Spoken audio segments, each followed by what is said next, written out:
Saudara Wakil Ketua Komisi 3 DPRD Kota Muhammad Raufik pertanyakan rencana realokasi atau refocusing APBD Kota untuk penanganan darurat bencana wabah COVID-19 karena dibutuhkan Dewan untuk mengawasi anggaran penanganan bencana non-alam coronavirus tersebut. Alasannya karena surat keputusan bersama Mendagri dan Menteri Keuangan kepada seluruh kepala daerah melaporkan realokasi APBD telah melewati batas akhir yang akan berpengaruh terhadap tidak dikucurkannya DAU dan DBH sehingga diminta segera ditetapkan untuk memenuhi kebutuhan penanganan kesehatan dan dampak sosial ekonomi sebagaimana terangkum dalam daerah membangun berikut ini.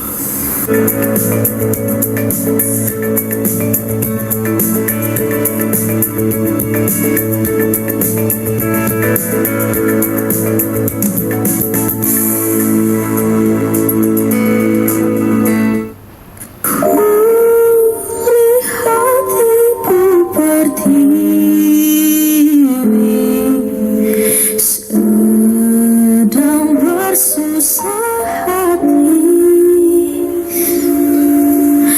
air matamu berlinang,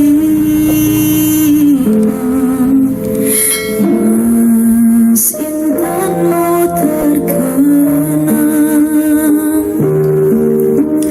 Panggilan mereka yang berpikir bijak membantu pemerintah mencukupi kebutuhan pangan warga dan alat pelindung diri selama pandemi COVID telah menunjukkan begitu tingginya rasa peduli warga. Namun yang lebih penting lagi adalah kehadiran negara, mengingat tidak hanya masalah kesehatan dan ancaman pangan, tetapi juga ekonomi yang akan memperburuk kondisi kehidupan masyarakat dalam jangka panjang. Pemerintah pusat telah menyadari benar dampak COVID, sehingga Menteri Dalam Negeri dan Menteri Keuangan dalam surat keputusan bersama minta kepala daerah merealokasi atau merefocusing APBD untuk mengatasi dampak COVID dengan konsekuensi jika daerah tidak melakukannya, tidak akan dikucurkan dana alokasi umum DAU dan dana bagi hasil DBH kepada daerah bersangkutan. Wali Kota Lambertus Jitmau menanggapi munculnya pembicaraan tentang anggaran penanganan COVID mengatakan masih menunggu verifikasi data pusat, provinsi, dan kota untuk memutuskan yang bisa dilakukan Pemda Kota, termasuk keputusan membebaskan pajak perhotelan selama 3 bulan. Saya belum cairkan anggaran. Anggaran yang saya cairkan berdasarkan perencanaan. Orang lain belum mencairkan dana berdasarkan perasaan, tapi lambat Jitmau jadi wali kota Sorong ini dia tidak bisa kayak begitu. Saya merencanakan sesuatu yang permanen dulu. Setelah itu baru saya mencairkan dana sesuai dengan perencanaan yang saya lakukan. Perencanaan saya lakukan itu berdasarkan kebutuhan masyarakat, bukan berdasarkan perasaan. Tidak boleh. Orang menyanyi sana menyanyi sini itu menurut dia. Bebaskan mereka dari pembayaran pajak selama 3 bulan. Karyawannya di tadi saya perintahkan dong. Kalau bisa kenapa tidak? Kita bisa dapat sembako. Kalau bisa. Tapi kalau pembayaran pajak otomatis. Karena PB1 dibayar berdasarkan tamu di hotel. Selama ini kan tamu tidak ada. Apa mereka mau bayar? Bayar gaji pegawai saja tidak kok. Itu masih kewenangan saya. Yang lain bukan kewenangan saya. Mulai kapan nanti pembahasan pajak? 3 bulan, nanti saya lihat. Kalau bulan kemarin mereka bayar, berarti bulan April, Mei, Juni saya bebaskan. Saya mulai berlakukan pada bulan berikut setelah mereka bayar. Wakil Ketua Komisi 3 DPRD Kota Muhammad Raufik tidak mempermasalahkan kebijakan yang telah diambil wali kota mengelola anggaran di tengah pandemi COVID karena menjadi hak prerogatif. Namun dibutuhkan transparansi agar memperjelas setiap kebijakan kepada warga dan membantu Dewan mengawasi realokasi anggaran yang dianjurkan pemerintah pusat mengatasi kesehatan dan dampak sosial ekonomi. Ditemui selesai jumpa pers, fraksi Amanat Kesejahteraan Bangsa DPRD Kota Kamis sore di pendopo Yayasan Satu Harapan HBM Sorong, politisi PAN ini menandaskan ancaman tidak menyalurkan dana DAU dan DBH menjadi perhatian serius dirinya, mengingat jika itu terjadi akan merugikan rakyat. Dari keputusan yang sudah diturunkan ini, keputusan bersama ini sudah sangat jelas bahwa ketika sudah dipotong 50% pun dia harus mengikuti petunjuk lagi bahwa di dalamnya itu harus dikeluarkan untuk kepentingan operasional juga COVID. Operasional COVID ya termasuk di situ untuk bidang kesehatannya ya, termasuk keamanan, karena ini sekarang kerja bersama ini antara polisi, luar biasa mereka kan kerja polisi-polisi dengan kesehatan ini di garda terdepan mereka. Pemerintah pusat tahu bahwa akibat ini luar biasa resikonya, sehingga pemerintah daerah dikasih kewenangan, dikasih kewenangan bahwa dari apa yang kamu rencanakan sudah dipotong 50% pun itu untuk pembelanjaannya pun diatur, bahwa dalam keputusan ini sangat terukur sekali. Alokasi penggunaannya itu memang termasuk di dalamnya untuk perbaikan kesejahteraan masyarakat. Nah, yang dipotong itu yang mana sebenarnya? Ya termasuk belanja, kalau belanja pegawai mungkin sementara diusahakan untuk aman kan. Terus belanja barang dan jasa kita itu kan 348 miliar. Belanja modal kita 245 miliar. Ya kan? Nah, inilah yang diusahakan untuk paling tidak itu yang diutamakan untuk dikurangi 50%. Disisihkan ya. Gitu. Kenapa? Karena dalam keputusan Menteri Keuangan ini termasuk nomenklatur yang ada ini persis dengan nomenklatur APBD. Jadi sudah tidak ada lagi perdebatan di dalam. Sekalipun memang dalam keputusan bersama ini kita pun DPR tidak seperti fungsi kita yang selama ini bahwa APBD itu disusun bersama ya. Tapi kan setidaknya dulunya kan waktu awal kita susun bersama. Ya paling tidak mungkin bisa diminta pendapat kita lah, karena memang di sini Dewan punya sesuai dengan poin ke-12 dari keputusan itu, Dewan Perwakilan Rakyat Provinsi dan Kabupaten Kota melakukan pengawasan terhadap proses penyesuaian. Artinya di sini ada fungsi pengawasan terhadap proses penyesuaian APBD yang yang diinginkan oleh pusat itu ya. Dan ini nggak main-main karena mengandung sanksi.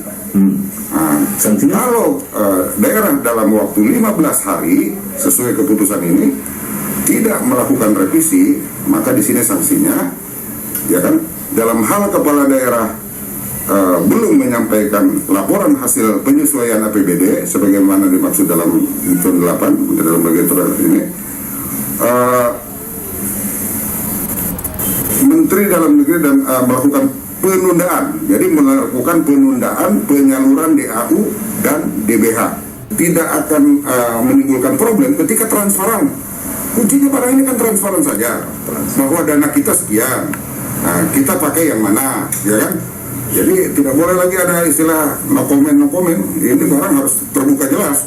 Ukurannya begini aja lah, misalnya untuk daerah yang belum ada kasusnya, misalnya Mebrak, yaitu di salah satu harian kan berani bahwa sekian puluh miliar, ya kan, 40 lebih miliar. Selatan juga sudah sampai Selatan, yang lain-lain. Bahkan dibuka di media. Ya itu yang perlu memang supaya kita tahu posisi kita. Ketua DPD Partai Amanat Nasional Kota Sorong, Hartono, menyarankan realokasi APBD Kota 2020 memperhatikan nasib pengusaha kecil, terutama pengusaha menengah, karena sudah sangat mengkhawatirkan di tengah pandemi COVID-19. Kami partai mengapresiasi kebijakan wali kota ya terkait dengan penanganan awal ini, penanganan COVID-19 ini. Pertama, ditetapkannya PSBB lah dalam tanda petik atau karantina wilayah dalam tanda petik, dengan menutup bandara, menutup pelabuhan, membatasi aktivitas, meliburkan sekolah. Itu penting untuk mengurangi penularan atau penyebaran virus. Berikut juga hal-hal lain yang dianggap bisa mencegah itu, termasuk di dalamnya adalah pembentukan tim satgas itu. Nah itu yang pertama. Nah di sisi lain dengan keterbatasan aktivitas masyarakat di luar rumah itu tentu berdampak gitu. Ada 3 hal sebetulnya dalam menangani COVID ini. Yang pertama itu kebijakan tadi itu, pemberantasan atau penanganan COVID-nya secara medis sendiri. Yang kedua penegakan aturan, penegakan kebijakannya. Yang ketiga itu dampak sosial ekonomi, itu yang perlu dipikirkan. Jadi kan begitu kebijakan di luar aktivitas di luar ruangan itu dibatasi, ekonomi turun hampir atau bahkan lebih dari 50%. Dan saya melihat, saya kebetulan pelaku usaha mikro juga yang banyak membina usaha mikro. Ini sudah hampir ke titik nadir ini, usaha-usaha mikro, usaha-usaha informal, usaha-usaha mikro maupun yang ultra mikro terutama, yang tidak bisa berjualan dan sebagainya. Belum lagi jasa-jasa lain seperti ojek maupun jasa-jasa yang memang tidak bisa memasarkan hasilnya. Iya, jawaban mendesak untuk bisa menjawab itu apa? Pertama, realokasi anggaran sebagaimana yang didorong oleh fraksi. Jadi realokasi anggaran prioritasnya pertama untuk penanganan COVID secara medis, dorong itu tim satgas, kemudian penuhi anggarannya para medis beserta dukungannya, kemudian juga jangan lupa jaring pengaman sosial, baik itu yang bansos maupun yang terdampak. Ekonomi sektor informal ini, yang mikro maupun ultra mikro, ini kan sudah di titik nadir. Jadi sekarang ini nggak bisa recovery, minimal diselamatkan. Orang tukang ojek yang harus cicil bunganya itu kalau misalnya pemerintah kota turun tangan untuk misalnya mensubsidi bunganya saja, itu udah luar biasa, dua jalan itu. Ojeknya terbantu, nanti juga bisa relaksasi gitu. Video konten ini kita laksanakan. Menteri Dalam Negeri Tito Karnavian menindaklanjuti perintah Presiden dalam sidang Kabinet Paripurna melalui video conference dari Istana Bogor 14 April dengan mengeluarkan instruksi kepada kepala daerah merealokasi atau merefocusing APBD untuk penanganan COVID untuk segera melaporkan agar bisa ditransfer DAU dan DBH, dan jika tidak dilaporkan hingga akhir 2020 tidak akan disalurkan. Tidak hanya cukup dilaporkan, bagi yang laporannya dianggap tidak sesuai dengan petunjuk yang dikeluarkan Menteri Keuangan juga tidak akan disalurkan hingga bisa disesuaikan dengan yang diarahkan Menteri Keuangan. Keputusan bersama Menteri Dalam Negeri dan Menteri Keuangan nomor 119/2813/ST dan nomor 177/KMK.07/2020 tentang percepatan penyesuaian anggaran pendapatan dan belanja daerah 2020 dalam rangka penanganan daya beli masyarakat dan perekonomian nasional mengatur rasionalisasi belanja barang atau jasa dan belanja modal masing-masing 50%. Sementara realokasi belanja daerah dialokasikan untuk mencegah dan menangani COVID dan jaring pengaman sosial serta menggerakkan perekonomian daerah sekurang-kurangnya 35% dari total anggaran yang direalokasi. Pertanyaan Wakil Ketua Komisi 3 DPRD Kota Muhammad Rafiq tidak dalam posisi mencampuri tugas tim anggaran pemerintah daerah yang ditunjuk, tetapi hanya pada tanggung jawab mengawasi, sehingga diminta transparansi untuk mempermudah pengawasan Dewan Mewakili Rakyat. Akhirnya kami sudahi daerah membangun mengangkat topik perlu transparansi realokasi anggaran COVID-19. Sampai jumpa lagi di lain peristiwa.